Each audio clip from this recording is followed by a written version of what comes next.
El debate iniciado por Monseñor Viganó sobre la legitimidad del Concilio Vaticano II está dividiendo e incluso encendiendo al minoritario sector conservador de la Iglesia Católica. Por un lado están los que dicen que no es un concilio ecuménico, que tiene que ser borrado de la lista de los concilios ecuménicos por los profundos errores que contiene. Por otro lado están los que afirman que lo que hay que hacer con el Vaticano II es aplicarlo, leerlo y aplicarlo en continuidad con los concilios anteriores, con la tradición de la Iglesia, con la palabra de Dios. Esta división en el campo conservador, lógicamente, hace que se froten las manos el sector contrario, el que quiere aplicar el concilio en ruptura y con el llamado espíritu del concilio. Resumiendo, podemos decir que en este momento hay tres posturas. Por un lado están los que consideran que el Vaticano II no es un concilio. Por otro lado, los que dicen que es un concilio. Y en tercer lugar están los que afirman que es el concilio. No es un juego de palabras. Los que dicen que no es un concilio, repito, consideran que está lleno de errores y que hay que olvidarlo.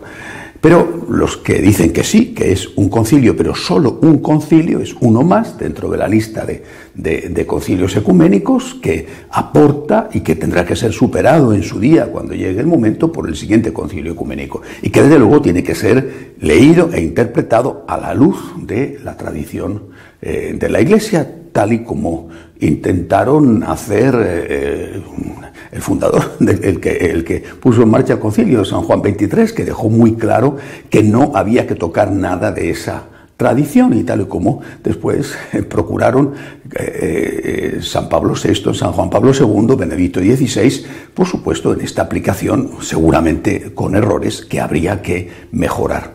El tercer grupo son los que consideran que se trata de el concilio, no un concilio sino el concilio, que hay un antes y un después, que esta nueva Iglesia que surge de la aplicación del Vaticano II en ruptura con lo anterior, que esta nueva Iglesia es la Iglesia verdadera y que lo anterior, todo lo anterior, incluso la palabra de Dios, tiene que servir solo como una referencia, pero nunca como algo que condicione el presente y que condicione el futuro. Como ejemplo de esto que estoy diciendo, creo que puede valer una anécdota personal. Era hace muchos años. Yo era entonces un joven sacerdote, estaba ya al frente de la sección de religión del diario ABC, había muerto ya mi mentor, mi amigo José Luis Martín Descalzo, y me invitaron a participar en una mesa redonda sobre el Concilio Vaticano II. Bueno, antes de mí habló un entonces eximio sacerdote muy conocido, hoy ya fallecido, que había sido amigo de José Luis Martín Descalzo, y habló, para mi sorpresa, habló con agresividad, incluso con rencor, con desprecio, sobre lo que él llamaba, así se llamaba y se sigue llamando, la Iglesia preconciliar. La Iglesia preconciliar era un desastre. Bueno, yo que he nacido justo antes del Concilio Vaticano II y que he vivido toda mi vida en el posconcilio, pues no tenía esa impresión, quizá porque no lo había conocido y no había padecido los horrores de esa Iglesia preconciliar, los supuestos horrores. Bueno, cuando me tocó a mí hablar, dije que lamentaba muchísimo disentir de lo que había dicho el eximio sacerdote que me había precedido, pero que desde mi punto de vista en la Iglesia preconciliar había cosas muy buenas y personas muy santas. Y cité, recuerdo a San Francisco de Asís, por ejemplo, muy preconciliar del siglo XIII, a Santa Teresa de Jesús, también muy preconciliar, pero yo creo que lo que más les molestó de verdad fue que dije que no estaba dispuesto de ningún modo a tirar a la basura a nuestro Señor Jesucristo y a la Santísima Virgen María, que eran desde luego muy, pero que muy preconciliares porque habían vivido casi 2000 años antes. Salí vivo de aquella mesa redonda, pero no me volvieron a invitar nunca más. Ya a partir de ese momento fui políticamente incorrecto.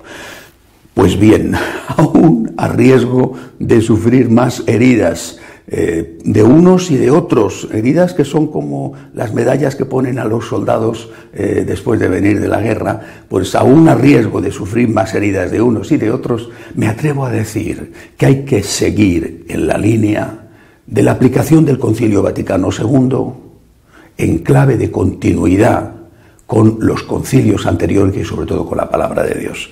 Seguramente habrá que mejorar algunas cosas de lo que han hecho los pontífices precedentes. Habrá que mejorar algunas cosas, sobre todo en el campo de los nombramientos, y controlar mucho mejor, por ejemplo, la formación.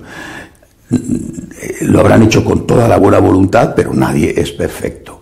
Pero creo yo que abrir ahora un debate sobre eso, lo único que hace es fortalecer la postura de aquellos que consideran que el Vaticano II es el concilio. Y estos son, que son la mayoría en la Iglesia en este momento, son como el rayo que no cesa.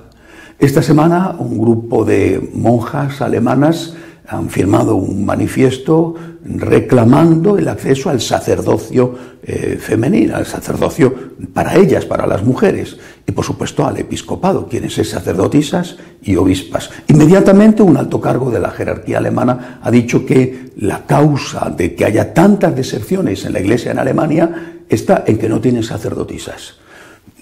Oye, ni se le ha movido un pelo del tupé.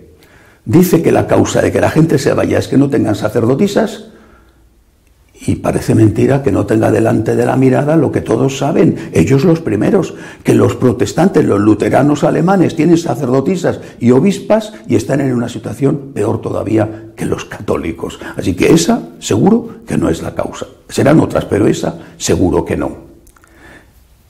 Me ha gustado mucho por el tono la carta firmada por 50 personalidades que han apoyado, que apoyan a Monseñor Viganó en su reclamación de dejar de considerar el Concilio Vaticano II como ecuménico, o por lo menos reestructurarlo profundamente. Me ha gustado el tono. Hablemos, argumentemos, pero por favor, sin agresividad, sin odio. El odio, la agresividad, el rencor que crece de día en día dentro de la Iglesia me lleva a recordar siempre las palabras del Señor. Un reino en guerra civil no puede subsistir. Se derrumba casa tras casa. Hablemos, dialoguemos, expongamos argumentos, pero no nos insultemos. Cuando se pierde la caridad, se ha perdido la razón.